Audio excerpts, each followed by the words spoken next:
அருட்பெருஞ்சோதி அருட்பெருஞ்சோதி தனிப்பெரும் கருணை அருட்பெருஞ்சோதி. எல்லா உயிர்களும் இன்புற்று வாழ்க, வள்ளல் மலரடி வாழ்க வாழ்க, கொல்லா வரதம் குவளை எல்லாம் ஓங்குக, நல்லோர் நினைத்த நலம் பெறுக, நன்றி நினைத்த எல்லோரும் வாழ்க இசைந்து. உலக மக்களே, அறிவார்ந்த அன்பர்களே, ஆண்மநேய ஒருமைப்பாடுடைய அன்பர்களே, அருட்பெருஞ்சோதி ஆண்டவருடைய திருவிளையாடலை பார்த்து கொண்டிருக்கிறோம். அருட்பெருஞ்சோதி ஆண்டவரின் திருவிளையாடல் திருவெட்பாவிலே எப்படியெல்லாம் அருட்பெருஞ்சாண்டவர் தன் மகனுக்கு திருவிளையாடல் செய்தார் என்பதை நமது பிள்ளை பெருமான் அவர்கள் அருளிய திருவெட்பாவிலிருந்தே பார்த்து கொண்டிருக்கிறோம். இந்த பிரபஞ்சம் தோன்றிய காலத்திலிருந்தே எவ்வளவோ திருவிளையாடல்கள் அருட்பெருஞ்சோதி ஆண்டவர் நடத்தி இருந்தாலும் கூட கலியுகத்தினுடைய கடைசி திருவிளையாடல், அதாவது 1823ஆம் ஆண்டு தொடங்கி 30/1/1874 இரவு 12 மணி வரையிலும் இறைவனுடைய திருவிளையாடல் தொடர்ந்து நடந்து கொண்டிருக்கிறது.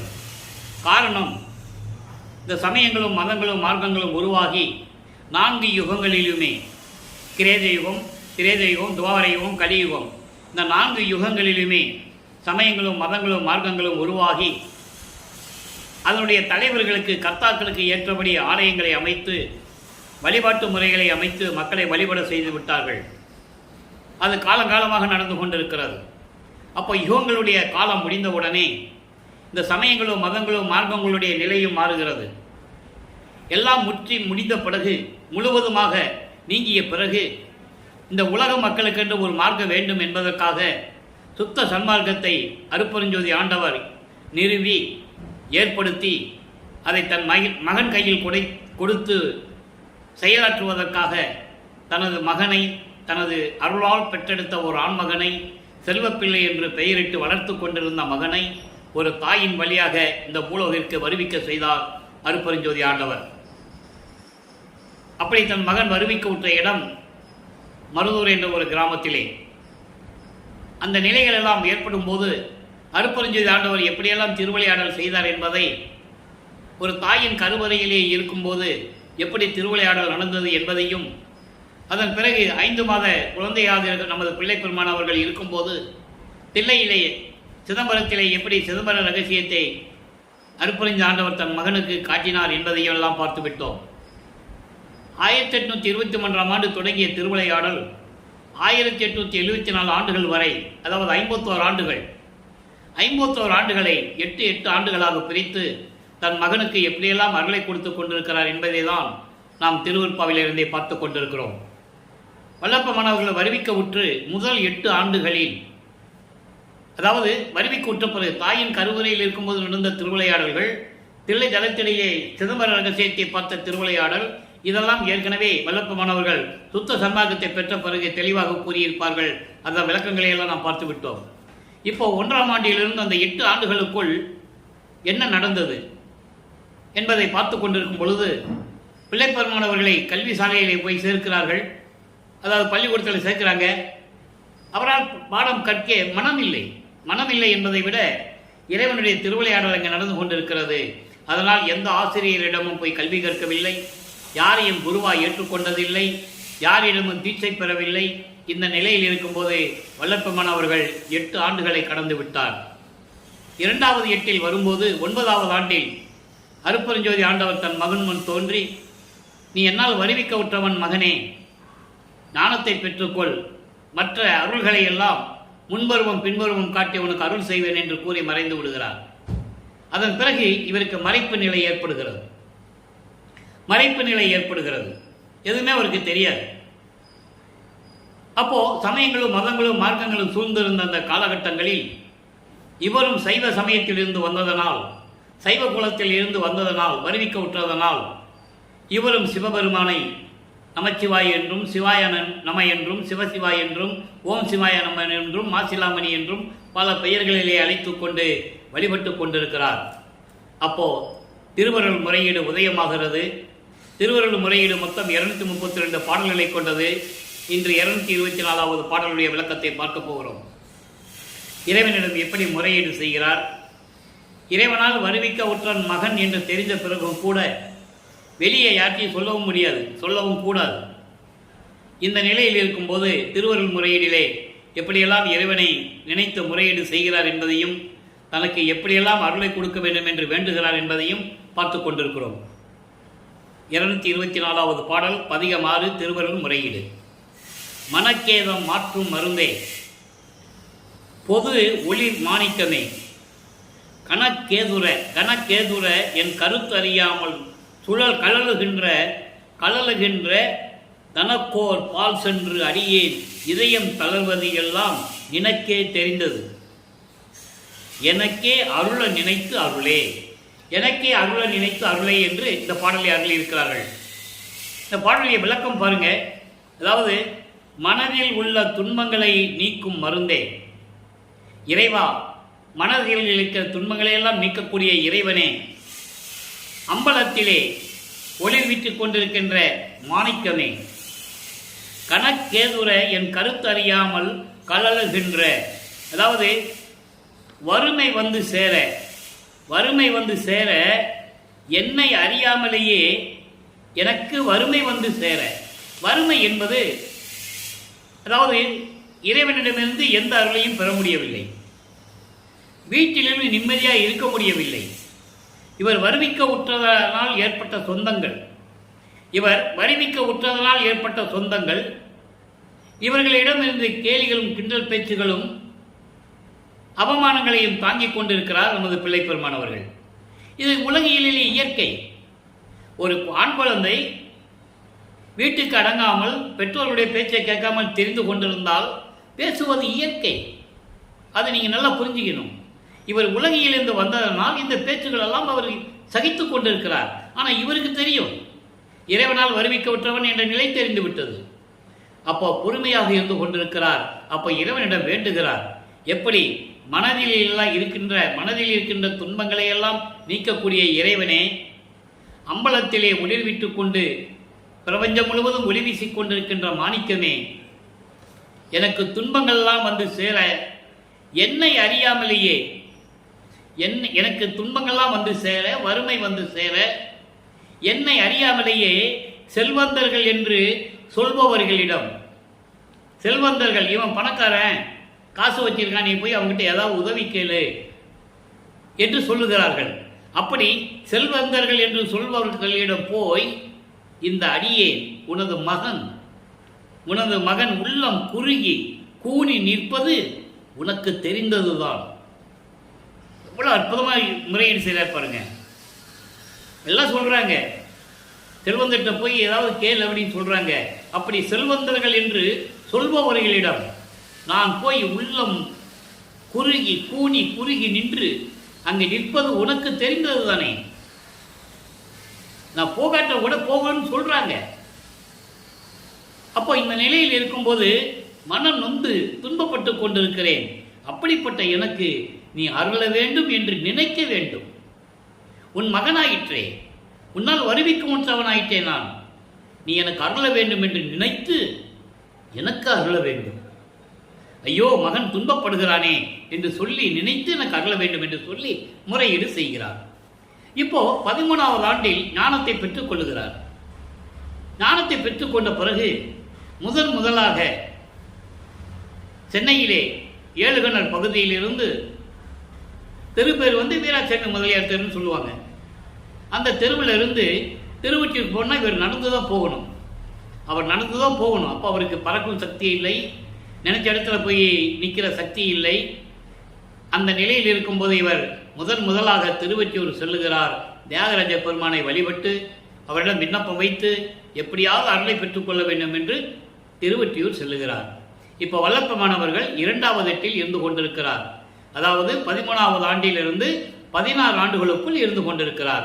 அப்போ இந்த 16 ஆண்டுகளுக்குள் என்ன நடந்தது என்பதை வல்லப்பமானவர்கள் 2ஆம் திருமுறையில் அருளிய பாடல்களிலிருந்து அந்த உண்மைகளை, அந்த விளக்கங்களை நாம் பார்த்து கொண்டிருக்கிறோம். இறைவனுடைய திருவிளையாடலை சொல்லும்போது பாடலோடு அதில் கூறப்பட்ட உண்மைகளை மக்களுக்கு எடுத்து கூற வேண்டும். கதையாகவோ கற்பனையாகவோ சொல்வதற்கல்ல திருவருட்பா. உண்மையிலே நடந்தது. இறைவனுடைய மகன் எப்படி இந்த உலகிலே உலாவிக் கொண்டிருக்கிறார் என்பதை உலக மக்களுக்கு தெரியப்படுத்த வேண்டும். வல்லப்பெருமானவர்கள் வருவிக்க விட்டு 202 ஆண்டுகள் முடிந்துவடைய சூழ்நிலையில் இருந்து கொண்டிருக்கிறோம். அவர் ஆண்டவராகி அருப்பெருஞ்சோதி ஆண்டவராகி கிட்டத்தட்ட 152 ஆண்டுகள் முடிந்து விட்டது. இருந்தாலும் கூட வல்லற்பெருமானுடைய அருள் நிலையையும் அவர் அருப்பெருஞ்சோதி ஆண்டவரால் வருவிக்க உற்ற மகன் என்பதையும் எதற்காக வருவிக்க உற்றார் என்ற உண்மை நிலையையும் ஜீவகாரிய ஒழுக்கத்தை பற்றி எப்படி கூறுகிறார் என்ற உண்மையான நிலையையும் பசிக்கு சோறு கூட சொன்னார். அது வேற விஷயம். அந்த நிலைகள் எல்லாம் உண்மையான விலைகள் எல்லாம் உலக மக்களுக்கு தெரியப்படுத்த வேண்டும் என்பதற்காகத்தான் திருவருட்பாவில் இருந்து ஒவ்வொரு பாடலில் இருந்தும் அந்த விளக்கத்தை பார்த்து கொண்டிருக்கிறோம். இப்போ 2ஆம் திருமுறை 24 பதிகங்களை நாம் பார்த்துவிட்டோம். மொத்தம் 113 பதிகங்கள், 1207 பாடல்கள். இந்த 24 பதிகங்களுடைய ஒரு சுருக்கம். தியாகராஜ பெருமானை வழிபட்டு விண்ணப்பம் வைத்து வேண்டி வேண்டி எந்த விதமான பலனும் இல்லை திருவொற்றியூரிலே. அதன் பிறகு இவர் திருமுல்லை வாயிலுக்கு செல்லுகிறார். அங்கே போய் மாசிலாமணி என்று உருகுவார். எந்த விதமான பலனும் இல்லை. மனம் நொந்து மிகவும் துன்பத்தில் இருந்து கொண்டிருக்கிறார். அப்போ மாசிலாமணியே, உன்னால் வருவிக்க உற்றவன் என்ற நிலையை எனக்கு தெரிவித்து விட்டு என்னை நீ அது சொல்லாமையே இருந்திருக்கலாம். உன்னுடைய மகன் என்று தெரிவித்த பிறகு ஏன் வந்து இங்க வர, எதுக்காக வர, இவ்வளவு தூரம் கால் வலிக்க ஏன் நடந்து வர என்று சொல்லாம ஒரு வார்த்தையும் கேட்காம இப்படி இருக்கிறையே, இது நியாயமா, உன் அருளுக்கு இது தகுமா என்றெல்லாம் பாடல்களை பாடியிருப்பார்கள். அதை நாம் பார்த்து விட்டோம். அதன் பிறகு திருவெளித்தாயம் என்ற ஒரு இடம் இருக்கிறது சென்னையிலே. அம்பத்தூர் பக்கத்தில் அந்த ஏரியாவில் எங்கேயோ ஒரு இடத்துல இருக்கு. அப்போ அந்த நிலையில் அங்கே போகிறாரு. ஏன்னா அங்கே ஒரு திருவிளையாடல் ஏற்கனவே நடந்திருக்கு. சிவபெருமானுடைய திருவிளையாடல் அங்கேயும் ஒரு இடத்துல நடந்திருக்கு. அங்கே கந்த துணி கட்டிக்கிட்டு இருப்பார். அந்த உருவத்தோடு இருக்கிறார். இவர் போய் அங்கேயும் வேண்டி வேண்டி உருகி உருகி பாடுவார். கண்ணீர் மல்க பாடுவார். நினைச்சு பாருங்க, இறைவனுடைய 8 ஆண்டுகள் வரைக்கும் தெரியாது அவருக்கு. அப்போ 9வது ஆண்டு தொடக்கத்தில் இறைவனுடைய மகன் தெரிஞ்சு போச்சு. வெளியே யார்ட்டையும் சொல்லவும் முடியாது. அருளையும் கொடுக்கல. ஏகப்பட்ட கஷ்டங்கள், துன்பங்கள், மன துயரங்கள், மன உளைச்சல் எப்படி இருக்குன்னு நினைச்சு பாருங்களேன். அப்போ அங்கேயும் உருகி பாடுகிறார்.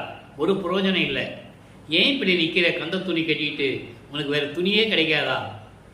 எனக்கு ஒரு துணியை கூட, கந்த துணியை கட்டிக்கிட்டு அப்பனும் பிள்ளையும் சேர்ந்து நிற்போம், உலக மக்கள்லாம் பார்த்துட்டு போகட்டும், சிரிச்சிட்டு போகட்டும்னுலாம் சொல்லுவார். அந்த பதிகத்தையெல்லாம் பார்த்து விட்டோம். இப்போ பதிகம் 25 ஆடல் அமுது 10 என்ற பதிகத்தில் இருக்கின்ற பாடல்களை பார்த்து கொண்டிருக்கிறோம். ஆடல் அமுது 10 என்பது அம்பலத்திலே திருவிளையாடல் செய்து கொண்டு அருளாட்சி செய்து கொண்டிருக்கின்ற இறைவனே, அமுது போன்ற இறைவனே என்று பொருள். 10 என்பது 10 பாடல்களை கொண்டது அந்த பதிகம். அதனால் 10 என்று அந்த தலைப்பை நமக்கு அருளி இருக்கிறார்கள். மூட நெஞ்சம் என் மொழி வழி நில்லாது, மூட நெஞ்சம் என் மொழி வழி நில்லாது மோக வாரியில் முழுகின்றது கான். இறைவா, இந்த வஞ்சக நெஞ்சம் இருக்கே, அறியாமையில் இருக்கின்ற இந்த வஞ்சக நெஞ்சம், வஞ்ச நெஞ்சம் நான் சொல்லுபடி கேட்காம, நான் சொல்றதை கேட்காம மோகம் என்னும் கடலில் மூழ்குகின்றது. மோகம், காமம், குரோதம், லோபம், மோகம், மதம், ஆச்சரியம், 6 பிண்ட துரிசுகள். இந்த 6 பிண்ட துரிசுகளையும் நீக்க வேண்டும். காமத்தை பற்றி ஏற்கனவே சொல்லிவிட்டால் அதை நம்ம பார்த்து விட்டோம். இப்போ மோகத்துக்கு வந்திருக்கிறார். சின்னக்கடல் வெகுளி கடலில் மூழ்கி கொண்டிருக்கிறேன் சொல்லுவார். அதையும் பார்த்து விட்டோம். அதான் குரோதம், காமம், குரோதம் பார்த்து விட்டோம். இப்போ மோகத்தில் சொல்றாரு, மோகத்தை எனக்கு ஏற்பட்ட மோகம் என்ற பிண்ட துரிசை நீக்க வேண்டும் என்று சொல்லுகிறார். அப்போ உலகியலில் இருக்கும்போது நான் இந்த மாதிரி இருந்து கொண்டிருக்கிறேன் என்று சொல்லுகிறார். அது இயற்கை. ஒரு ஆண் 16 ஆண்டுகளுக்குள் வந்துவிட்டால் அவனுக்கு மோகம் ஏற்படுவது இயற்கை. அதை உலக மக்களுக்கு தெரிவிக்கிறார். இறைவனிடம் விண்ணப்பம் செய்கிறார். மோக கடலில் மூழ்கி கொண்டிருக்கிறது எனது மனம், அதை நீ பார்த்து கொண்டிருக்கிறாய். தேட தேட என் வசம் அன்றது சிவனே. அதை தேடுவதற்கு மனம் அப்படி மூழ்கி போச்சு கடல்ல. அந்த மனதை மீட்டு எடுத்துட்டு வரணும். மோக கடலில் மூழ்கிய மனதை மீட்டு கொண்டு வர வேண்டும். அதை என்னால் தேட முடியவில்லை. காரணம், மனம் ஒரு நிலையில் இல்லை.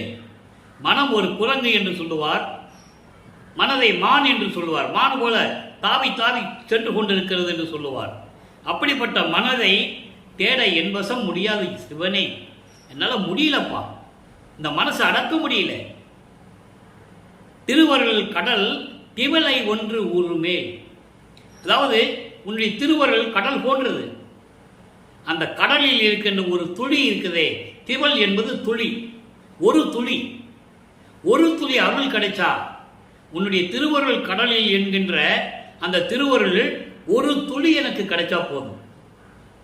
ஒரு துளி எனக்கு வந்து சேர்ந்து விட்டால் நாட நாடியே நலம் பெறும். நாட நாடியே நலம் பெறும் என்பது, நான் தேடி தேடி அலைந்து உன் அருளை பெற வேண்டும் என்று விரும்பினேனே, அந்த விருப்பமெல்லாம் எனக்கு சுகமாக கிடைத்துவிடும். எப்படி சொல்றாரு பாருங்க. இந்த மனம் நிற்க மாட்டேன்து, மோகம் என்னும் கடலிலே மூழ்கி போச்சு. அந்த மனதை திருப்பி எடுத்துட்டு கொண்டு வரணும். என்னால் முடியல சிவனே. இங்க பாருங்க, இப்போ அவர் சமயங்களிலும் மதங்களிலும் மார்க்கங்களிலும் இருந்து கொண்டு சிவனை என்று சொல்லுவார், தியாகராஜ பெருமான் என்று சொல்லுவார், நடராஜன் என்று சொல்லுவார், மாசிலாமன் என்று சொல்லுவார். எல்லாம் சொல்லிதான் ஆகணும். ஏன்னா இவங்கெல்லாம் சைவ சமயத்தினுடைய தலைவர்கள். பல பெயர்களிலே தெரிந்து கொண்டிருந்தார்கள். சைவ சமயத்தினுடைய தலைவர்கள், கர்த்தாக்கள். இவர் அப்படிதான் சொல்லிதான் ஆகணும். திருநீர் பூசணும், உத்தராட்ச கோட்டையை கழுத்தில் மாட்டிக்கணும், உத்தராட்ச மணியை மாட்டிக்கணும், எல்லாம் நடக்கணும். நடந்துதான் ஆகணும். இவர் வருவிக்க விட்ட அந்த இடம் வேற, சைவ குலத்தை சேர்ந்தவர்கள். அப்போ அதெல்லாம் செஞ்சுதானே ஆகணும். குத்து விளக்கு ஏற்றணும், பூ போட்டு வணங்கணும், தேங்காய் உடைக்கணும், வாழைப்பழம் வைக்கணும், சங்கற்ப விகற்பங்கள் இதெல்லாம் அவர் செஞ்சுதான் ஆகணும். ஏன்னால் தன் மகனை அங்கே இருக்க செய்து பக்குவப்படுத்தி அதன் பிறகு இதெல்லாம் தேவையில்லை என்று உலக மக்களுக்கு சொல்ல வேண்டும். ஏனென்றால் சுத்த சன்மார்க்கத்திற்கு இதெல்லாம் தேவையில்லை. அதனால மகனை பக்குவப்படுத்துகிறார். அப்படிப்பட்ட சிவனே, நான் நினைச்சதெல்லாம், தேடியதெல்லாம், நான் விரும்பியதெல்லாம் கிடைத்துவிடும். உன்னுடைய அருள் கடலில் ஒரு துளி எனக்கு கிடைச்சா, அதான் சொல்றாரு, திவலை என்று சொல்லுகிறார். ஒரு துளி அருள் கிடைச்சா நான் நலம் பெற்று விடுவேன். அதனால் நானும் உய்வேன், நானும் மேல்நிலைக்கு வந்து விடுவேன், நானும் மேல்நிலைக்கு வந்து விடுவேன். நீ நல்கிடல் வேண்டும், விரைவில் எனக்கு அருளை கொடுக்க வேண்டும். ஆடல் ஒற்றியாய் பெரும் பற்ற புலியூர் அம்பலத்தினில் நின்று ஆடல் செய்யும் அமுதே. ரெண்டு இடத்த சொல்றாரு. ஆடல் ஒற்றியாய், ஒற்றியூரில் அருள் நடனம் செய்து கொண்டிருக்கின்ற இறைவனே. பெரும் பற்றை புலியூர் என்பது தில்லை, அதாவது சிதம்பரம். தில்லை அம்பலத்திலேயும் நடனமாடிக்கொண்டிருக்கின்ற இறைவனே, ஆடல் அமுதே, விரைவில் வந்து எனக்கு அருள வேண்டும் என்று சொல்லி இந்த பாடலை நமக்கு அருளியிருக்கிறார்கள். ஆக இப்போ வல்லற்பமானவர்கள் 2வது எட்டில், அதாவது வருவிக்க உற்று 16 ஆண்டுகளுக்குள் இப்படியெல்லாம் இறைவனை வேண்டிக் கொண்டிருக்கிறார், விண்ணப்பம் செய்து கொண்டிருக்கிறார். நல்லா புரிஞ்சுக்கணும் நீங்க. இப்போ 16 ஆண்டுகள் வரைக்கும் எந்த அருளை பெற முடியாத நமது பிள்ளை பெருமானவர்கள் 3வது எட்டில் அடியெடுத்து வைக்கிறார். அப்போ 3ஆம் திருமுறை உருவாகிறது. 3ஆம் திருமுறையிலே இதனுடைய நிலைகள் மாறும். 19 பதிகங்கள், 19 பதிகங்களே நம்ம பார்த்து விட்டோம். 235 பாடல்கள், எல்லா பாடலுடைய விளக்கத்தை பார்த்து விட்டோம். ஒரு சுருக்கம் சொன்னாதான், படிப்படியாக சொன்னாதான் உங்களுக்கு புரியும். 3ஆம் திருமுறையிலே அந்த 235 பாடலுடைய விளக்கம் என்னவென்றால், நிலைகள் மாறிவிட்டது. இப்போ அவர் திருமலை வயலுக்கும் போக முடியாதுன்னு சொல்லிட்டாரு, திருவள்ளித்தாயத்துக்கும் போக மாட்டார். திருவொற்றியூரிலே இருந்து கொண்டு 3ஆம் திருமுறையில் என்னென்ன நடந்தது என்பதை அதனுடைய சுருக்கத்தை பார்க்க போகிறோம். இங்கிருந்து ஏழுகிணர் பகுதியிலிருந்து திருவொற்றியூருக்கு போக வேண்டியது. கோயில் அங்கே இருக்கும். இவர் ரோட்டில் நின்றுக்குவார், பார்த்துக்கிட்டே விண்ணப்பம் வச்சுக்கிட்டு இருப்பார், பாடிக்கிட்டு இருப்பார். ஒரு புரோஜனம் இல்லை. 2வது பதியத்தில் சொல்லுவார், நாரையும் கிளியும் நாட்டுறும் தூது. இவருடைய மனநிலையை, மன ஏக்கத்தை ஒரு நாரையிடம் சொல்லி தூது அனுப்புவார். நீ போய் தியாகராஜ பெருமான்ட்டு சொல்லு, அவனை நம்பி நான் இந்த உலகிற்கு அவன் தான் வருவிக்க செய்தான் என்னை. எப்படிப்பட்ட இறைவன், எனக்கு வந்து இன்னும் அருளை கொடுக்கவில்லை, நீயாவது போய் சொல்லு. நான் போனால் என்னை பார்க்கவும் மாட்டேன்றாப்புல, என்கிட்ட பேசவும் மாட்டேன்றாப்புல, ஏன் வந்தேன்னு கூட கேட்க மாட்டேன்றாப்புல, நான் நடந்து நடந்து என் காலெல்லாம் வலிக்குதுப்பா, நீ பொய்யாவது தூது சொல்லு என்று சொல்லி ஒரு நாரையை தூது அனுப்புவார். பாடல்கள் உண்டு, பதில் வராது. அப்புறம் கிளிகளை கூட்டமாக தூது அனுப்புவார். இதை நல்லா புரிஞ்சுக்கணும். தூது அனுப்புவார் என்றதை நீங்கள் நல்லா புரிஞ்சுக்கணும்.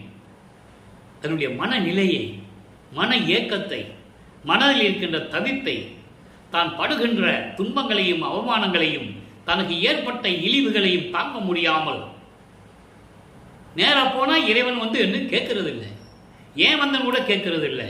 அதனால் நாரையும் கிளிகளையும் தூது அனுப்பி பார்க்கிறார். அந்த மனநிலையில் இருந்து கொண்டு அதை தான் நமக்கு அருளி இருக்கிறார்கள்.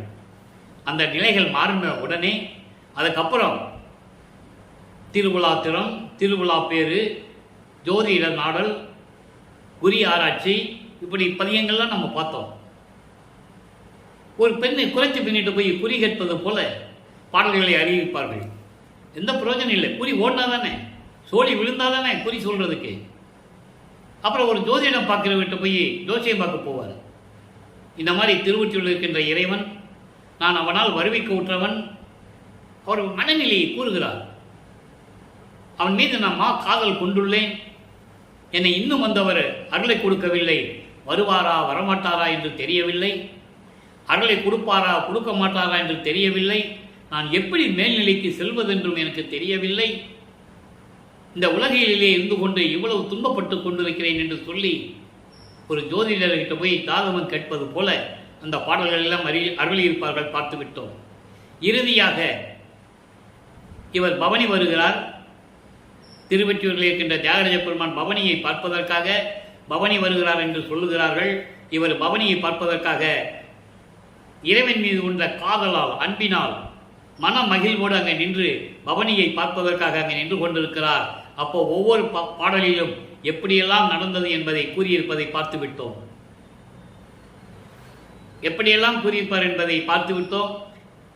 சிவபெருமான் தியாகராஜ பெருமான் தெருவழியாக ஓடுவதும், இவர் பின்னாலேயே ஓடி சென்று ஓடாதே இறைவா, ஓடாதே ஓடாதே என்று ஓடினாலும் அவர் ஓட்டத்தை பிடிக்க முடியவில்லை என்று கூறுவார். இவரை அறியாமலேயே அந்த கரணங்களை கடக்க செய்தார் என்பதை பாடல்களிலே பார்த்துவிட்டோம். இந்த நிலைகளெல்லாம் மாறிய பிறகு வல்லப்பெருமான் அவர்கள் ஒரு மன உறுதியுடன் இனிமேல் எங்கேயும் செல்வதில்லை, திருவொற்றியூருக்கும் செல்லப் போவதில்லை, எங்கே சென்று என்ன பிரயோஜனம், ஒரு பலனும் இல்லையே என்று சொல்லி சென்னையிலே அவர் இருக்கும் இடத்திலேயே இருந்து கொண்டிருக்கிறார். இப்போ வல்லப்பெருமான் அவர்கள் 4வது எட்டில் அடியெடுத்து வைக்கிறார். 4×32 25வது ஆண்டிலிருந்து 28 32 ஆண்டுகளுக்குள் அந்த 8 ஆண்டுகளில் என்ன நடந்தது என்பதை விளக்கமாக 4ஆம் திருமுறையிலே நாம் பார்த்து விட்டோம். அன்பு மாலை, அருட்பிரகாச மாலை, ஆனந்த மாலை, சமுத்திர மாலை, அபராத மன்னிப்பு மாலை, அதிசய மாலை, இப்படி பதியங்களை எல்லாம் பார்த்து விட்டோம். இன்னும் 2 பதியங்கள் நிலுவையில் இருக்கிறது, பிரசாத மாலையும் பத்தி மாலையும். அது இந்த திருவருள் முறையீடு முடிந்தவுடனே 1ஆம் திருமுறையிலே வடிவுடை மாணிக்க மாலை ஆரம்பத்திலிருந்து பார்த்து 2ஆம் திருமுறையிலே எழுத்தறியும் பெருமான் மாலை நிலுவையில் இருக்கிறது. அதை பார்த்த பிறகு 6ஆம் திருமுறையிலே நடராஜபதி மாலை, சர்க்குரிமணி மாலை, அனுபவ மாலை என்ற நிகழ்வுகளெல்லாம் நம் பாடல்களெல்லாம் பார்க்க போகிறோம்.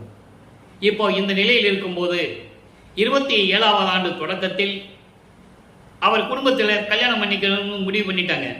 இவன் எங்கேயும் சொல்லாமல் சொல் பேச்சு கேட்கறது இல்லை, இவன் மாட்டுக்கு எங்கே போகிறான் எங்கே வர்றான்னு தெரியல, கேட்டால் உடம்பெல்லாம் திருநூறு பூசிக்கிட்டு சிவசிவான்னு அலைஞ்சிக்கிட்டு இருக்கான், இவன் வாழ்க்கை எப்படி போகிறது என்று சொல்லி தன்னுடைய அக்கா பெண்ணாகிய தனக்கொடி அம்மையாரை திருமணம் செய்ய வைக்க ஏற்பாடு செய்கிறார்கள். இது உலகியலிலே வந்த செய்திகள், விளக்கம். இதுக்குள்ள போன நிறைய விளக்கங்கள் இருக்கு, பொதுப்படையாக நம்ம எடுத்துக்குவோம். பேசுகிறார்கள். இவர் முடியாது என்று சொல்லுகிறார். முடியாது என்று சொன்ன உடனே அங்கே ஒரு சாமியார் இருக்காரு திருவொற்றியூரில், ராமலிங்கன்னு சொல்லி.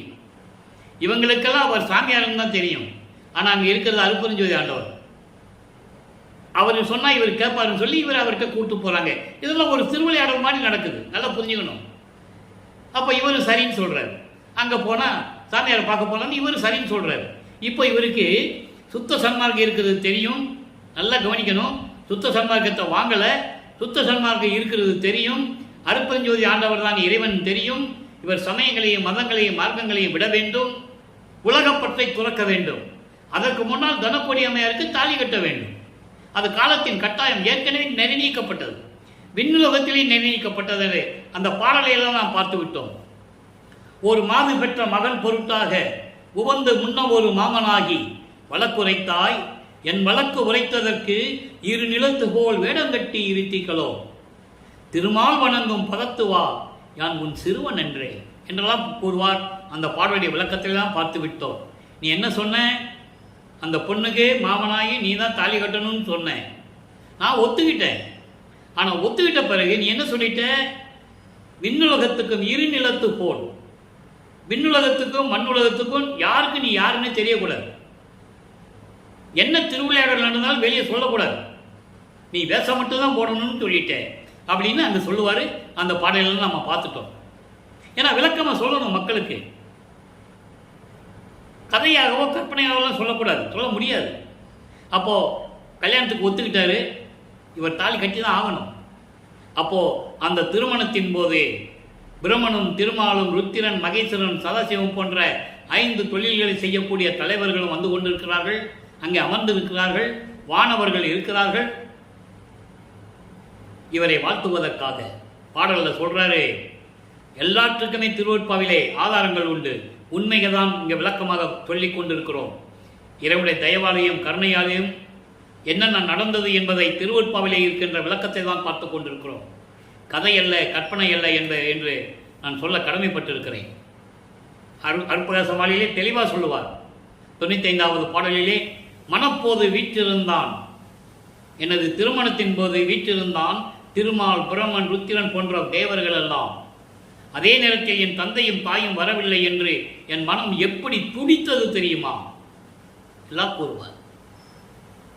அதன் பிறகு என் தந்தையும் தாயும் அருட்பெருஞ்சோதி ஆண்டவரும் சிவகாமி வள்ளியும் 2 குதிரை மாட்டின தேரில் வந்து எப்படி என்னை ஆசீர்வாதம் பண்ணார் என்பதையெல்லாம் கூறுவார். அந்த விளக்கத்தை எல்லாம் நாம் பார்த்து விட்டோம். இப்போ இந்த நிலைகள்லாம் மாறுகிறது. அந்த அம்மையாருக்கு தாலி கட்டியாச்சு, அந்த அம்மையாருக்கு விமோசனத்தை கொடுத்தாச்சு. இப்போ உலகியல் பற்றை இவர் துறக்கிறார். அந்த கடமை முடிகிற வரைக்கும் தான் அவர் அங்கே இருக்கிறார். நல்லா புரிஞ்சுக்கணும் நீங்கள். அப்புறம் இருக்கிற இடத்துல அந்த வீட்டை பூட்டி தாழ்பா போட்டுடுறாரு. இங்கே மட்டும் தாப்பா போடல, மேட்டுக்குப்பத்தில் அங்கேயே போட்டார். எங்கே? சென்னையிலேயே. இனிமேல் எங்கேயும் போகக்கூடாது, அவன் வரட்டும்னு சொல்லி தாப்பா போட்டாச்சு. இப்போ இறைவனுக்கு தெரிந்து விட்டது, மகனுடைய கோபம் நியாயமானது, தர்மமானது, நீதியானது, சத்தியமானது. அவரும் இனிமேல் அது வெயிட் பண்ணுறதுக்கு விருப்பம் இல்லை. மகனை காக்க வைக்க வேண்டும் என்ற விருப்பம் அவருக்கு இல்லை. ஏன்னால் ஆண்டுகள் கடந்து கொண்டிருக்கிறது. இப்பயே 32 ஆண்டு முடிஞ்சு போச்சு. 51 ஆண்டுல 32 ஆண்டு முடிஞ்சு போச்சு. நீ 19 வருஷம் தான் இருக்கு. நல்லா புரிஞ்சுக்கிட்டீங்க. இதில் 19 வருஷத்துல 9 வருஷம் கருங்குழியில் இருக்கணும். மீதி இருக்கிற அந்த வருஷங்கள் தர்மசாலையிலையும் மேட்டுக்குப்பத்திலையும் இருக்கணும், அட்ஜஸ்ட் பண்ணி இருக்கணும்.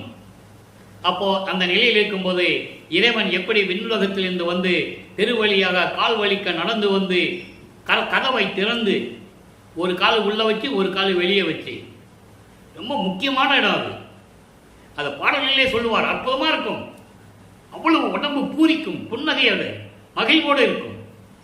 எப்படி உள்ள வந்துட்டாருன்னா இவர் கதவை மறுபடியும் பூட்டிடுவார். பூட்டியாச்சுன்னா அவர் வெளியே போக முடியாது.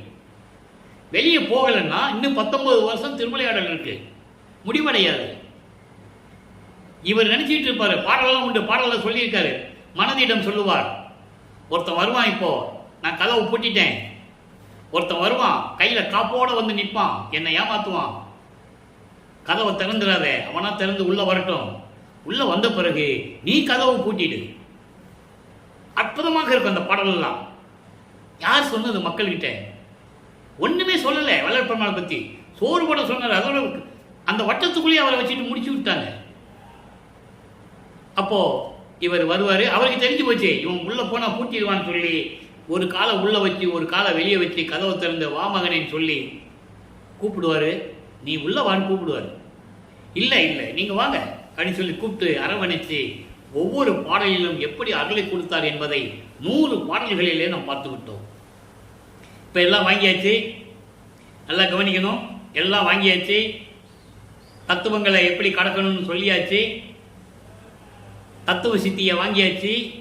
தத்துவ சித்தி, தத்துவ வெற்றி வேற, தத்துவ சித்தி வேற. தத்துவ வெற்றி என்பது காமம், குரோதம், லோபம், மகம், மதம், ஆச்சரியம் என்ற 6 பிண்டத்துரிசுகள், அந்த கரணங்கள், மனம், சித்தம், புத்தி, அகங்காரம், இந்த தத்துவங்களை நீக்குவது.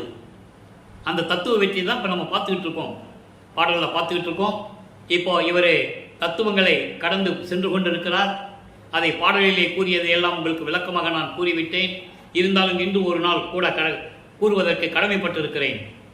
தத்துவங்களை தனித்தனியாக கடந்தேன். தத்துவங்கள் என்பது 96 தத்துவங்கள், 36 தத்துவங்கள் அதனுடைய உட்கருவிகள், தத்துவிகள் என்று கூறுவார் வளர்ப்பமானவர்கள். 60 தத்துவிகள்.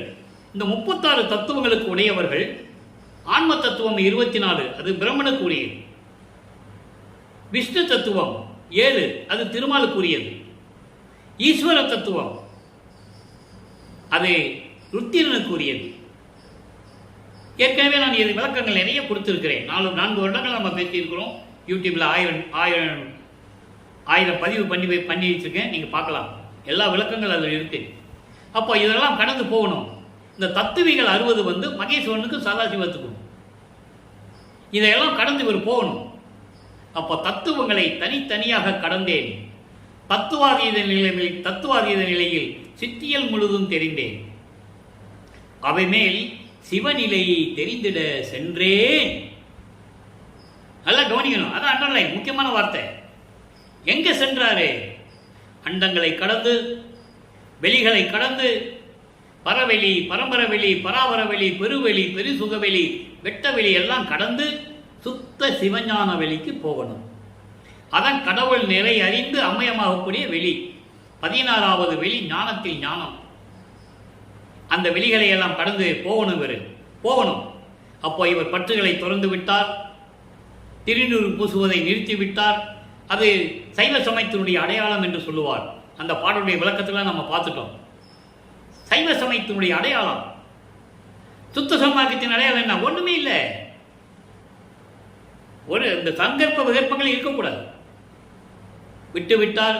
உத்தராட்சமணியை கழட்டி வீசி எரிஞ்சிட்டாரு. வெள்ளாடை அணிந்தார், முக்காடு போட்டாரு. தத்துவங்களை கடக்கணும், அந்தங்களை கடக்கணும். சரிய கிரிய யோகம் 12 நிலைகளை விட்டுட்டாரு. இப்போ கடந்து சென்று கொண்டிருக்கிறார். சுத்த சன்மார்க்கத்தை வாங்கணும். இப்போ வல்லப்பமானவர்கள் 5வது எட்டில் இருந்து கொண்டிருந்தார். 33 ஆண்டிலிருந்து 40 ஆண்டுகளுக்குள் என்ன நடந்தது? நல்லா கவனிச்சுட்டே வரணும். 40 ஆண்டுகளுக்குள் என்ன, அந்த 8 வருஷத்தில் என்ன நடந்தது? நேராக சென்னையிலிருந்து சுத்த சிவஞான வெளிக்கு செல்லுகிறார். அங்கே மகனை வரவேற்பதற்காக அருட்பெருஞ்சோதி ஆண்டவர் நின்று கொண்டிருக்கிறார், காத்து கொண்டிருக்கிறார். இதெல்லாம் பாடல்கள் இருக்குது அன்பர்களே. இது கதை அல்ல, கற்பனை அல்ல. மற்றவர்கள் சொன்ன விளக்கங்களாகவே இருக்கட்டும், தவறில்லை. ஆனால் நம்ம இறைவன் சொன்ன விளக்கம், பாடல்களிலே என்னென்ன விளக்கம் இருக்கிறது என்பதை இறைவன் கூறியதை நான் உங்களுக்கு சொல்லிக் கொண்டிருக்கிறேன். தமிழ் இலக்கணம் இலக்கியம் கற்றவன் அல்ல நான். இறைவன் சொன்ன விளக்கங்கள் தான் அத்தனையும் உண்மை. நீங்க அருப்பா கூட எடுத்து பார்த்துக்கலாம். நீங்க நான் சொல்ற பாட்டுகள், பதியங்கள் எல்லாமே உண்டு. அப்போ அங்க போறாரு, மகனை இந்த ஆடைகளை எல்லாம் கலைந்து விட்டு, முக்கோடாதான் போறாரு, ஆடைகளை எல்லாம் கலைந்து விட்டு மங்கள நீராடி, புனித நீராடி புத்தாடை அணிந்து, பட்டாடை அணிந்து, அணிகலன்களை அணிந்து, மங்கள கோலத்துடன் வருவாயாக. சபலம் செய்துன்னு கூட சொல்லுவார். சபலம் செய்து, சேவிங் செய்து, சபலம் செய்து அப்படின்னு சொல்லுவார். பாடல் உண்டு. மங்கள கோலத்துடன் வருவாயாக, நான் உனக்கு மணிமுட சூட்ட வேண்டும், 2.5 நாளிகைக்குள் இது செய்ய வேண்டும் என்று கூறுவார். 2 நாளிகை என்பது 1 மணி நேரம். ஒரு நாளிகைக்கு 24 நிமிடங்கள். எல்லா பாடல்களும் உண்டு. அதே போல மணிமுடம் சூட்டி, உலகறிய தேவர்கள் அறிய இவன் எனது மகன், பிரபஞ்சத்தை இயக்கப் போகின்றவன், எனது செல்வ பிள்ளை என்று அறிமுகப்படுத்தி, மகனை எல்லா அருள்களையும் கொடுத்து, சுத்த சன்மார்க்கத்தை கொடுத்து, தத்துவ சித்திகளை கொடுத்து, ஏம சித்தியை கொடுத்து, சாகா கல்வியை கற்றுக் கொடுத்து, நாகாதிமன்னனும் திரு நெடுமாலும் நறுமுறுமெனவே, நாகாதிமன்னனும் நாரணனும் நான்முகனும் நறுமுறுமெனவே தெல்ல அமுதம் கொடுத்தாய், ஞான அமுதம் அளித்தாய், நானும் உண்டு துண்ணவே சாகா கலையை பயிற்று தந்த தயவை சாற்றருக்கு அரிது. பாடல் உண்டு. எங்கே? மெய்யருள் வியப்பில் உண்டு. ஆக எப்படியெல்லாம் சாகா கல்வியை கற்றுக் கொடுத்தார் என்பதையும் எல்லாவற்றையும் பெற்றுக்கொண்டு விண்ணுலகத்திலிருந்து பூலோகத்திற்கு வருகிறார். நேர கருங்குழியிலே உறைவிடமாக கொண்டிருக்கிறார். உலகையில் சொல்லுவாங்க, அவர் எங்கே போனாருன்னு தெரியல, எங்கே சுற்றுறாருன்னு தெரியல, போனால் 6 மாதம் ஆகும், 1 வருஷம் ஆகும், அவர் எங்கே இருப்பார்னு தெரியாதப்பா, வந்தால் பார்த்துக்கலாம், இப்படி தான் சொன்னாங்களே தவிர அவர் சொன்ன உண்மைகளை, பாடலில் சொல்லப்பட்ட உண்மைகளை மக்களிடம் யாருமே சொல்லவில்லை. கூட இருந்த மாணாக்கர்களும் சரி, நட்பு வட்டாரத்தில் இருந்தவர்களும் சரி, யாருக்குமே தெரியாது, யாரும் சொல்லலை. எல்லாமே சமயங்களையும் மதங்களையும் மார்க்கங்களையும் சார்ந்து கொண்டிருந்தவர்கள், ஜாதி பற்றுகளை விட முடியாதவர்கள், தங்களுடைய பெயர்களுக்கு பின்னால் ஜாதி பெயர்களை போட்டுக் கொண்டிருந்தார்கள். வல்லப்பமானவர்கள் எவ்வளவு சொல்லி அவங்க கேட்கல. அதனால தான் சொல்லுவார், வல்லப்பமான் பாடலில் சொல்லுவாரு, நான் எவ்வளவு சொல்லி அவங்க கேட்கல, பின்னாலேயே வருவாங்கன்னு நினைச்சேன், பாதியில விட்டுட்டு போயிட்டாங்க, எல்லாரும் சேர்ந்து சதி செய்தார்கள் என்று சொல்லுவார். பாடல் உண்டு. திருவருட்பாவிலே 6ஆம் திருமுறையிலே பாடல் உண்டு. என்னை எல்லாரும் சேர்ந்து சதி செய்தார்கள் என்று கூறுவார். ஏன் அதை சொன்னார்னு புரிஞ்சுக்கணும். என்னை யாருமே நம்பலன்னு சொல்றார். நல்லா புரிஞ்சுக்கணும். இவர் யாரும் சதி செஞ்சு ஒன்றும் பண்ணிட முடியாது.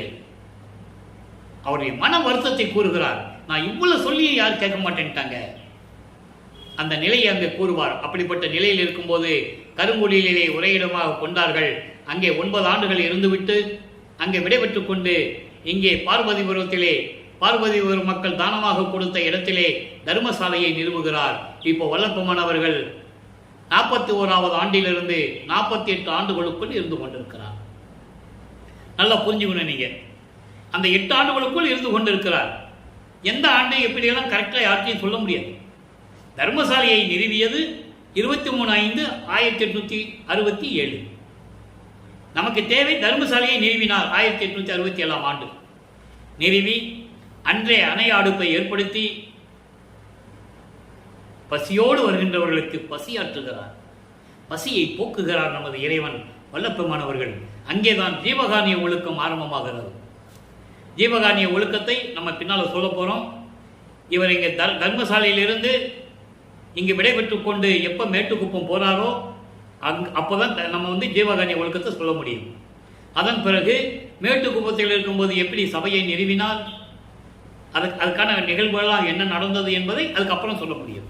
ஓகே, இப்போ இங்கே தர்மசாலையில் இருக்கும்போது 1869ஆம் ஆண்டு நீதிமன்றத்திலே ஆறுமுக நாவலார் தலைமையிலே மடாதிபதிகளும் ஆதீனங்களும் சமயங்களையும் மதங்களையும் மார்க்கங்களையும் விட முடியாதவர்கள், ஜாதி பற்றிலிருந்து வெளியே வர முடியாதவர்கள் எல்லாரும் ஒன்றாக சேர்ந்து அவருடைய தலைமையிலே நீதிமன்றத்திலே வழக்கு தொடர்ந்தார்கள்.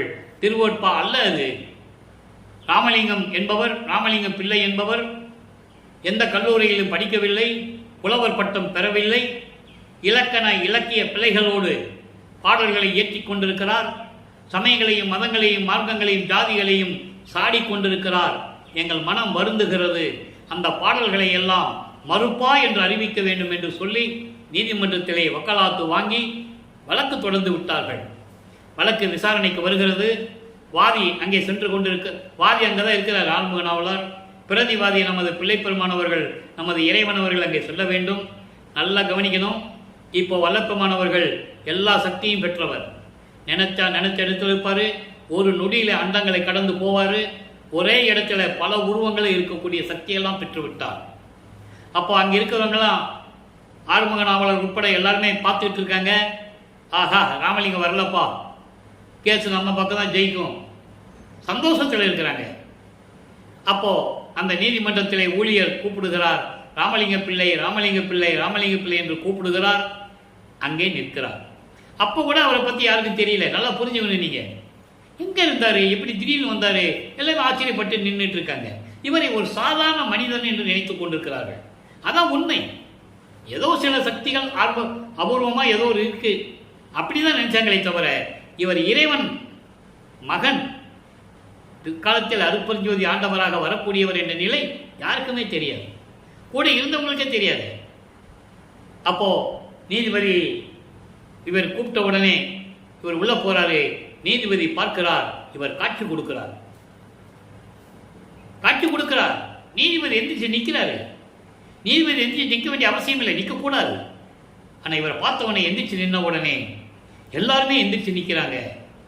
அப்போ நீதிபதிக்கு தெரிஞ்சிருக்கணும் இல்லையா, இவர் இறைவன் என்று தெரிஞ்சிருக்கணும். புராணங்களில் காவியங்களில் வர இந்த திருவிளையாடல்கள் சொன்னாங்க. எத்தனையோ திருவிளையாடல்கள் நடந்திருக்கு, நம்ம இல்லைன்னு சொல்ல முடியாது.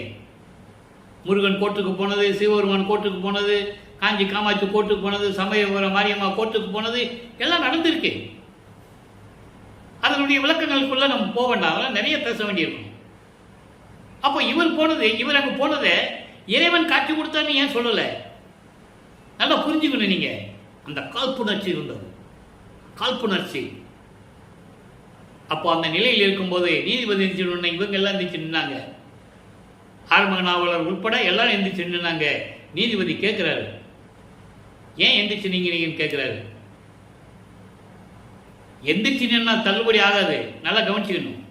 எந்திரிச்சு நின்னா வாதியும் பிரதிவாதியும் போய் விசாரணைக்கு போய் வாதி சைடில் எல்லாரும் எந்திரிச்சு நின்னா வழக்கு தள்ளுபடி ஆகாது. லாஜிக்கா யோசிச்சு பாருங்க. வக்காலத்து வாங்கி நீதிமன்றத்தில் வழக்கு தொடர்ந்தாச்சுன்னா விசாரணை நடக்கணும். எந்திரிச்சு நின்னா வழக்கு தள்ளுபடி ஆச்சுன்னு எப்படி சொல்ல முடியும்? நீதிபதி விசாரிக்கிறார். இவர் சொல்லுகிறார், நான் இறைவனால் அருளப்பட்டவன், இறைவன் என்ன சொன்னாலும் அதை செஞ்சேன்னு சொல்றார். அப்போ அவருக்கு உணர்த்திருக்காருல்ல, இவர் உணர்த்துறாரு நீதிபதிக்கு.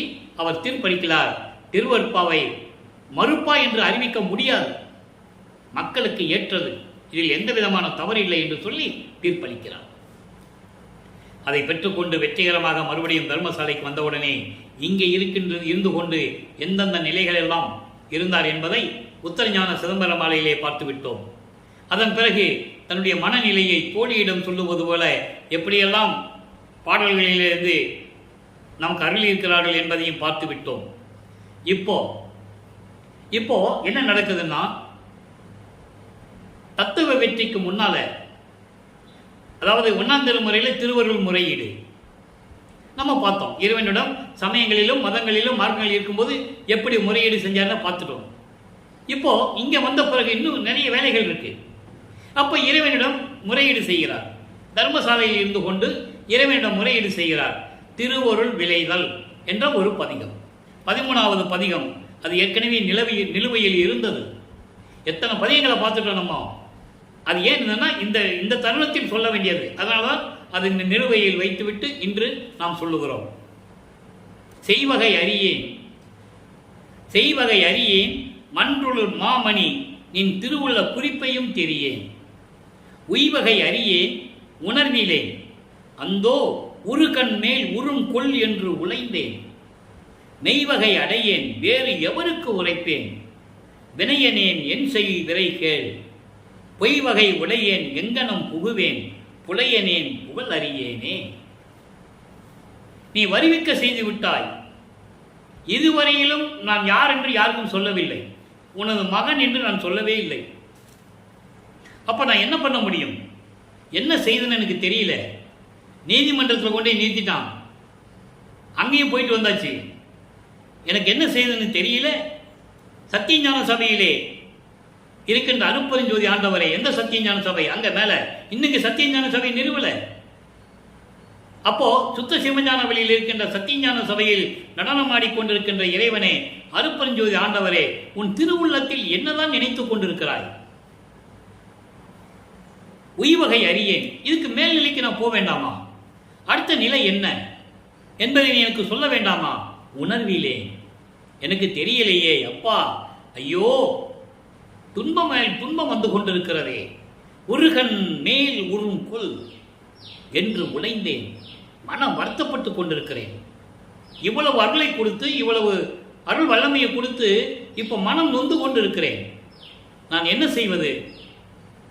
சீக்கிரம் வர வேண்டும். நான் என்ன செய்ய முடியும்? என் செய்ய விரைகேன். நான் என்ன செய்ய முடியும்? நீ சீக்கிரம் வர வேண்டும். நான் இதை போய் நான் எங்கே சொல்லுவேன்? யார்கிட்ட போய் சொல்லுவேன்? விரைவில் வந்து எனக்கு அருள்வாயாக. இதை விட நான் எனக்கு சொல்ல தெரியலேன்னு சொல்றேன். புகழ் அறியேனே, இதை விட எனக்கு சொல்ல தெரியல என்று சொல்லுகிறார். அப்போ அடுத்த பதிகம் 99வது பதிகத்துக்கு போறோம். தத்துவ வெற்றி. அதில் 11வது பாடல். இதுவரை 10 பாடலை பார்த்துருக்கோம். மனம் சித்தம் புத்தியை எப்படி அடக்குகிறார் என்பதை பார்த்தோம். மாயையை எப்படி அடக்கினார் என்பதை பார்த்தோம். இப்போ மாமாயை. மாமாயை நல்லா கேளுங்க. மாமாயை என்னும் பெரிய வஞ்சகி நீ. இது கேள். வரைந்த உந்தன் பரிசன பெண்வகை புகைகள் உடனே போமாறு உன் செயல் அனைத்தும் பூரணமாக கொண்டு போன வழி தெரியாதே போய் பிழை நீ. பிழைச்சுக்கோன்னு சொல்ற. இல்லையே சாமாறு உந்தனை இன்றே சாய்த்திடுவேன். இதுதான் சத்தியம் என்று எண்ணுதி எந்தனை அறியாயோ. ஆமாறு சிற்றவையில் அருளடம் புரிவார் அருளமுதம் உண்டு அருள் நிலை மேல் அமர்ந்த பிள்ளை நானே. அற்புதமான பாடலுங்க. யார் இந்த பிரபஞ்சத்தில் இப்படியெல்லாம் சொன்னது வெளிப்படையா? எத்தனையோ சித்தர்கள், முனிவர்கள், ரிஷிகள் எத்தனையோ ஒரு தோன்றினார்கள். நம்ம இல்லைன்னு சொல்ல முடியாது. வளர்ப்புமணி கூறுகிறார். அவர்களெல்லாம் முத்தி நிலையோடு சென்று விட்டார்கள். சித்தி நிலை அவங்களுக்கு தெரியாதுன்னு சொல்றார். அதனால அகவல்ல சொன்னார், முத்தி என்பது நிலை முந்து ஒரு சாதனம், 300 சாதனம் கிடையாது. அப்படி படிக்கக்கூடாது. நிறைய பேர் அப்படிதான் படிக்கிறாங்க. முந்து ஒரு சாதனம். முத்தி என்பது ஒரு நிலை தான். அதுக்கு முன்னால ஒரு சாதனை இருக்கு. சித்தி என்பது நிலை சார்ந்த அனுபவம். நல்லா புரிஞ்சுக்கணும். அதனால்தான் திருவந்தியார் பதிகத்தில் சொன்னார். 10வது பாடல் 64வது பதிகம் 6ஆம் திருமுறை திருவந்தியார்ல 10வது பாடல்ல சொல்லுவார், முத்தியை பெற்றேன் அம்முத்தியினால் ஞான சித்தியை உற்றேன். அப்போ முத்தி என்பது ஒரு நிலைதான். இந்த பிரபஞ்சத்தில் தோன்றியங்கள் அத்தனை பேருமே முத்தி அடைந்தவர்கள், ஜீவ சமாதி அடைந்தவர்கள், சமாதி அடைந்தவர்கள். ஆனால் இறைவன் அவர்களை பெற்றவர்கள். நம்ம இல்லை என்று சொல்ல முடியாது. ஆக அந்த நிலையில் இருக்கின்ற போது இவர் எப்படியெல்லாம் மாயைகளை வென்றார், மாமாயை வென்றார் என்று யாருமே சொன்னதில்லை. இவர் உலக மக்களுக்கு சொல்லுகிறார். மாமாயை என்னும் இனி துரோதை வேற இருக்கு. அது அடுத்த பாடல சொல்லுவாரு. மாமாயை என்னும் பெரிய வஞ்சிகையாகிய நீ நான் சொல்லுவதை கேள். உன்னோடு இருக்கின்ற உனக்கு ஏவல் செய்கின்ற பணிவிடை செய்கின்ற பெண்களோடு மாயை கண்மம் இதெல்லாம் பெண்களாக உருவப்படுத்துகிறார். அவர்களோடு சேர்ந்து என்ன பண்ணணும்? உடனே என்ன பண்ணணும்? எல்லாத்தையும் மூட்டை கட்டிக்கிட்டு உன் செயல் அனைத்தையும் பூரணமாக கொண்டு அத்தனையும் மூட்டை கட்டிட்டு போன வழி தெரியாம நீ போயிடணும். அப்படி நீ போகல, எப்பயும் நீ சாக போறவன் தான். ஆனா இப்பயே உன்னை சாகடிச்சிடுவேன், இப்பவே உன்னை சாய்த்திடுவேன். இதுதான் சத்தியம் என்று நீ நினைத்துக்கொள். நான் சொல்லுவது சத்தியமானது என்று நீ நினைத்துக்கொள். எண்ணுதி என்று சொல்ற. மாமாயையை எப்படி அந்த தத்துவத்தை வென்றார் என்பதை இங்கே கூறுகிறார். சொல்லிவிடு, என்னை தெரியாதா உனக்கு? எந்தனை அறியாயோ? என்னை பற்றி உனக்கு தெரியாதோ? அருள்நிலையில் ஆமாறு சிற்றவையில், அருள்நிலையில் சிற்றவையில் அருள் நடனம் புரிகின்ற இறைவன் இருக்கிறானே, அருட்பெருஞ்சோதி ஆண்டவர், அவனுடைய அருளமதை உண்டு அருள் நிலை மேல் அமர்ந்த பிள்ளை நான் கடவுள் நிலையில் இருக்கின்ற பிள்ளை. எவ்வளவு தெளிவா சொல்றாருங்க. இதுக்கு மேல என்ன சொல்ல வேண்டும்? வளர்ப்பவனை பத்தி இப்படி பேசணும். அவர் இறைவன் நிலையில் இருக்கின்றவர், அருள் நிலையில் மேல் அமர்ந்த பிள்ளை நானே. அப்ப அப்பா யாரு? அருட்பெருஞ்சோதி ஆண்டவர். தெளிவா சொல்றாருல்ல. மக்கள்கிட்ட ஏன் சொல்லல? சொல்ல முடியாது அவங்களால. காரணம், சமயங்களையும் மதங்களையும் மார்க்கங்களையும் ஜாதிகளையும் விட்டு அவங்களால வரவே முடியாது. வல்லப்பமன் என்ன சொல்றாரு? நேர நீ வடலூருக்கு வரணும் தான் சொல்றாரு. சிதம்பரத்துக்கு போயிட்டு வான்னு சொன்னாரா? சிதம்பரத்தில் இருக்கின்ற நடராஜன் சைவ சமயத்தை சேர்ந்தவர். இவர் நடராஜபதி. அதனாலதான் நடராஜபதி மாலையில நான் அப்புறம் சொல்லணும்னு சொன்னது. அடுத்த வாரத்திலிருந்து ஆரம்பிச்சிருவோம். ஒவ்வொரு பாடலும் அருமையா இருக்கும். நடராஜபதி வேற, நடராஜன் வேற. நடராஜன் சைவ சமயத்தை சேர்ந்தவர், நடராஜபதி அருட்பெருஞ்சோதி ஆண்டவர். நீங்க கேட்டீங்கன்னா எல்லாம் அதெல்லாம் ஒண்ணுதான்யா, அதெல்லாம் ஒண்ணுதான், இவரே போனாரு வந்தாரு அப்படிதான் சொல்லுவாங்க. ஒன்றுன்னு சொன்னா நீங்க சிதம்பரத்தில் போய் அருட்பெருஞ்சோதி சொல்லியிருக்கிற பார்ப்போம். அவங்க ஏற்றுக்கணும். ஒன்னா இருந்தா நடராஜனும் ஒண்ணுதான், அருட்பெருஞ்சோதி ஆண்டவர் ஒண்ணுதான் சொன்னா, நடராஜன் கோயிலில் அருட்பெருஞ்சோதி சொன்னா ஏற்றுக்கணும்ல. சொல்லி பாருங்களேன். முடியாது. கழுத்தை பிடிச்சி வெளியே தெளிவோம். நான் அனுபவப்பட்டவன், நான் சிக்கி கொண்டவன். அங்கே இதுக்காகவே போனேன் நான். அறுப்பு நீங்கள் சொல்ல முடியுமா நடராஜ கோயிலில் போய்? அப்போ எப்படி ஒன்றாகும்? நினச்சி பார்க்கணும், யோசனை பண்ணி பார்க்கணும். அவர் என்ன சொல்கிறாரு? வடலூருக்கு வாழ்ந்தா சொல்கிறார். வருவார் அழைத்து வாடி வடலூர் வடதிசைக்கே வந்தால் பெறலாம் நல்ல வரமே. எப்படி அழைச்சிட்டு வரணும்னு சொன்னாரே, அதை மக்கள்கிட்ட சொல்லணும். கூப்பிட்டு வரும்போதே அவனை சும்மா வாப்பாவெல்லாம் கூப்பிட்டு வரக்கூடாது. எப்பா அங்கே வந்தால் நீ மாமிசம் சாப்பிடக்கூடாது, உயிர்களை கொலை செய்யக்கூடாது, உருவ வழிபாடு செய்யக்கூடாது, திருநூறு பூசக்கூடாது சொல்லணும். உத்தரஞான சிதம்பரம் மாலையில் சொல்கிறாரு. சும்மா பழசே பேசிட்டு இருக்கக்கூடாது. வல்லப்பமானவர்கள் இருந்தார், வள்ளலாரே இருந்தாரியான்னு சொல்லக்கூடாது. இருந்தார், ஏன் இருந்தார் அதை சொல்லணும்ல. அவர் இருந்துதான் ஆகணும். அப்புறம் அதை பொய்ன்னு சொல்லணும்ல, தேவையில்லைன்னு சொல்லணும்ல. சுத்த சன்மார்க்கத்துக்கு இது தேவையில்லைன்னு சொல்லணும். அப்போ அருப்பஞ்சாண்டவர் தன் மகனை இங்கே இருக்க வைக்கிறார். அதான் கான்செப்ட். 4 திருமுறையுடைய கான்செப்டே அதான். அதை புரிஞ்சுக்கணும் நீங்க. அவர் என்ன சொல்றாரு? உனக்கு சுதந்திரம் வேணும், உனக்கு தனி சுதந்திரம் இருக்கு, தனி மனித சுதந்திரம் உனக்கு இருக்கு. நீ திருநீர் பூசிக்கிறியா, நாமம் போட்டுக்கிறியா, போட்டுக்கோ.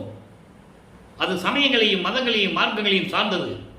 நீங்க சுத்த சன்மார்க்கத்துக்கு வந்துட்டா அருப்பெருஞ்சோதி தான் சொல்லணும். இதெல்லாம் இருக்கக்கூடாது. அதுக்கு தான் பிரசாத மாலையில் நான் நிலுவையில் வச்சிருக்கேன். பிரசாத மாலையில் முழுவதுமாக சொல்லுவார், திருநூறு வேண்டான்னு சொல்லுவார். அதுக்காக தான் இந்த பிரசாத மாலையில் நடராஜபதி மாலை சொல்லும்போது பிரசாத மாலையில் சொல்லணும்னு தான் அதை பெண்டிங்கில் வச்சுருக்கோம். இறைவன் அறிவுறுத்துகிறார், பெண்டிங்கில் நிலுவையில் இருக்குது. அப்போ நீங்கள் தெரிஞ்சுப்பீங்க. ஆனால் பூசை சொன்னார், உண்மைதான். திருநூறு பூசாத முகத்தை பார்க்கக்கூடாதுன்னு சொல்லுவார். 2ஆம் திருமுறையில் இருக்கு, இல்லைன்னு சொல்ல முடியாது. திருநூறு பூசாத முகத்தை பார்க்காதன்னு சொல்லுவார். பால் நெற்றிங்களை சொல்லியிருக்காரு, சொல்லி தான் ஆனார். ஆனால் அதே தான் சுத்த சன்மார்க்கத்துக்கு வரும்போது செய்யணும்னு அவசியம் இல்லை. அதை தான் இங்கே வலியுறுத்துகிறார் வளர்ப்பமான். அங்கே இருந்தால் நீ என்ன வேணா பண்ணிக்கோ. சுத்த சன்மார்க்கம் தனி மார்க்கம், சமயங்களையும் மதங்களையும் மார்க்கங்களையும் கடந்தது, முக்கிய தடைகள்னு சொல்லுவார். எல்லாமுடைய அருப்பெருஞ்சோதி அற்புத கடவுளே, இது தொடங்கி எக்காலத்தும் சுத்த சன்மார்க்கத்தின் முக்கிய தடைகள் எது? சமயங்கள், மதங்கள், மார்க்கங்கள், சங்கற்ப விகற்பங்கள் எல்லாமே தடைகள்னு சொல்ற. அதை நீங்க புரிஞ்சுக்கணும், மக்கள்கிட்ட விலைக்கு சொல்லணும். இங்க வந்தா அதெல்லாம் செய்யக்கூடாது, அங்க இருந்தா செஞ்சுக்கலாம், அது தவறு இல்லை. ஆனா இங்கிருந்து செஞ்சாது தவறு, குற்றம்னு சொல்றாரு. உத்தரஞான சிதம்பரம் படிங்க, குற்றம்னு சொல்றாரு. அப்ப அது ஒரு விளக்கம் நம்ம ஏற்கனவே கொடுத்தாச்சு. இப்ப நம்ம வேற விளக்கங்கள் சொல்லணும். இப்போ தத்துவ வெற்றியை முடிச்சாச்சு இல்லையா? மாமாயை எப்படி கடந்து வந்தான்னு சொல்லிட்டாரு. அடுத்து சுத்த சிவநிலை 106வது பதிகம் 36வது பாடல். நல்லா கவனிங்க. என் உடலும் என் பொருளும் என் உயிரும் தான் கொண்டான், உன் தன் உடலும் தன் பொருளும் தன் உயிரும் என்னிடத்தை தந்தான். இதை விட என்னங்க சொல்லணும்? ஒன்றும் புரியல. ஆனால் மக்கள்கிட்ட யாரும் சொல்லலை, அதான் பிரச்சனையே. அதான் வளர்ப்புமான சாமியார்ன்றான். அங்கே சித்தி விழாத்துக்கு போனால் சமாதின்னு சொல்கிறான். எதனா வள்ளலார் சமாதியான்னு கேட்குறான். நான் அனுபவப்பட்டவன், 11 வருஷம் சித்தி விழாத்திலே நான் உட்கார்ந்துருந்தவன். பொய் சொல்லலை, சத்தியம். அப்போ அந்த நிலைகள்லாம் மாறணும். வள்ளலார் யாருன்னு மக்களுக்கு சொல்லணும். சோறு போடு மட்டும் சொல்லலப்பா அவரு. சோறு போட சொன்னாரு, வாஸ்தவம் தான். பசிக்கு சோறு போட சொன்னாரு, வாஸ்தவம் தான். ஆனா மற்ற நிலைகள்லாம் நிறைய இருக்கு அப்படின்னு சொல்லணும். தன் பொருளும் தன் உயிரும் என்னிடத்தை தந்தான், அருள் சிற்றவை அப்பா என்று அழைத்தேன், வந்தான் வந்தான் உள்ள மகிழ்ந்து. இதெல்லாம் நடந்தது எங்க தர்மசாலையில். ஏன்னா அங்கே ஜீவகானிய ஒழுக்கம் நடந்து கொண்டிருந்தது, ஜீவர்களுக்கு பசியாற்றுதல் நடந்து கொண்டிருந்தது, உயிர் கொலையை தவிர்த்து கொண்டிருந்தார்கள், வல்லப்பமானவர்களுக்கு உரையாற்றி கொண்டிருக்கிறார்கள். அப்ப இறைவன் அங்கே வருவதை கூறுகிறார். இறைவன் இங்கே வந்தான். நல்லா கவனிச்சிக்கணும். மேட்டுக்குப்பத்தில் நடந்தது. அருப்பெருஞ்சோதி திருவருள் செங்கோலாட்சியை கையில் வாங்கினது. அருப்பெருஞ்சாண்டவர் மகனோடு 2 கலந்து கொண்டது. அருப்பெருஞ்சாண்டவர் பிரிந்த சக்தியோடு 51 வருடங்கள் பிரிந்த சக்தியோடு மீண்டும் கூடுகிறார். இதுதான் கான்செப்ட். 51 வருடங்கள் தான் பிரிந்த சக்தியோடு மகனாக உலாவ விட்டு இந்த பூலோகத்தில் மகனாக உலாவ விட்டு சமயங்களோ மதங்களோ மார்க்கங்களோ வேண்டாம் என்று சொல்ல வைத்து சுத்த சன்மார்க்கத்தை கொடுத்து உலக மக்களை எல்லாம் அதில் சேர்க்க வைத்து கடைசியாக தான் பிரிந்த சக்தியோடு மீண்டும் கூடுகிறார் அருட்பெருஞ்ஜோதி ஆண்டவர். இதுதான் நடந்தது. அது ஒரு பக்கம் நம்ம கடைசியில் ரொம்ப விளக்கமாக பேச போகிறோம். இதெல்லாம் முடிந்த உடனே இப்போ உலகப்பேர், சுத்த சிவநிலை சொல்லிட்டாரா? உலகப்பேர் என்ன சொல்றாரு? 6வது பாடல் 109வது பதிகம். அண்டமும் அகிலமும் அருளர் ஆட்சியை கொண்டன. எப்போ சுத்த சன்மார்க்க காலம் வந்துருச்சு, எல்லாமே ஒளிஞ்சு விட்டது, எல்லா காலங்கள் முடிஞ்சு போச்சு, எல்லா யுகங்கள் முடிஞ்சு போச்சு. இப்போ சுத்த சன்மார்க்க காலம் வந்துருச்சு. வல்லபெருமான் வருவிக்க விட்ட உடனே சுத்த சன்மார்க்க காலம் வந்துருச்சு. 5/10/1823 ஆண்டு சுத்த சன்மார்க்க காலம் வந்து விட்டது. இப்போ சுத்த சன்மார்க்க காலம் தொடர்ந்து கொண்டிருக்கிறது. அதான் சொல்றாரு, அண்டமும் அகிலமும் அருளர் ஆட்சியை கொண்டன. அருட்பெருஞ்ஜோதி ஆண்டவருடைய ஆட்சி தான் நடந்து கொண்டிருக்கிறது. சிறந்து விளங்கி கொண்டிருந்தன, குறையெல்லாம் தீர்ந்தன. குறையெல்லாம் என்ன? சமயங்களும் மதங்களும் மார்க்கங்கள் எல்லாம் தீர்ந்து விட்டது. பண்டங்கள் பழித்தன. பண்டங்கள் என்பது பல வகையான பலதரப்பட்ட வரங்கள், எல்லா அருளும் பழித்து கொண்டிருந்தன, செயலாற்றி கொண்டிருக்கின்றன. பரிந்து எனது உள்ளத்தில், விரும்பி எனது உள்ளத்தில் என் தகும் அருட்பெருஞ்சோதியார் எய்தவே. என் தகும் என்பது தந்தை என்று சொல்லுகின்ற அருளாற்றல் படைத்த அருட்பெருஞ்சோதி ஆண்டவர் என் உள்ளத்தில் கலந்து கொண்டார். சுத்த சன்மார்க்க காலம் துலங்கிவிட்டது, எல்லாம் சிறப்போடு நடந்து கொண்டிருக்கிறது என்ற உண்மையை உலகப்பேற்றாக, உலக பாக்கியமாக நமக்கு வல்லப்பமானவர்கள் அருளியிருக்கிறார்கள். அடுத்து தனித்திரளங்கள் 119வது பாடல், 110வது பதிகம். தனித்திரளங்கள் 119வது பாடல். மொத்தம் 165 பாடல்களை கொண்டது. ஒவ்வொரு பாடலிலும் அற்புதமாக இருக்கும். எந்தெந்த பாடல்களுக்கு ஏற்றபடி விளக்கம் தர வேண்டும் என்று இறைவனுடைய தயவால் நான் உங்களுக்கு விளக்கம் கூறிக்கொண்டிருக்கிறேன். 119வது பாடல்.